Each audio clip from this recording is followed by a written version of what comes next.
সন্তান আর সম্পদ এটা দুনিয়ার জীবনের সৌন্দর্য। ছোট ছেলেমেয়েরা সোনামণিরা না থাকলে পৃথিবীতে কোনো সৌন্দর্য থাকতো? স্বামী স্ত্রীর ভালোবাসা কয় বছর? রং ধরা যৌবন জং ধরে শেষ।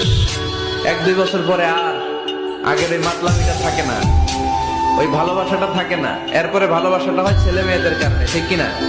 ঘরে গেলে আব্বু আব্বু ডাকে, আম্মা আম্মু ডাকে, ছোটাছুটি করে, দৌড়াদৌড়ি করে, কান্নাকাটি করে, রাগ করে বসে থাকে, রাগ ভাঙাতে হয়, এটাই মজা, ঠিক কিনা? সন্তান আর সম্পদ এটা দুনিয়ার জীবনের সৌন্দর্য। ছোট ছেলেমেয়েরা সোনামণিরা না থাকলে পৃথিবীতে কোনো সৌন্দর্য থাকতো? স্বামী স্ত্রীর ভালোবাসা কয় বছর? রং ধরা যৌবন জং ধরে শেষ। 1-2 বছর পরে আর আগের ওই মাতলামিটা থাকে না, ওই ভালোবাসাটা থাকে না। এরপরে ভালোবাসাটা হয় ছেলে মেয়েদের কারণে, ঠিক কিনা? ঘরে গেলে আব্বু আব্বু ডাকে, আম্মা আম্মু ডাকে, ছোটাছুটি করে, দৌড়াদৌড়ি করে, কান্নাকাটি করে, রাগ করে বসে থাকে।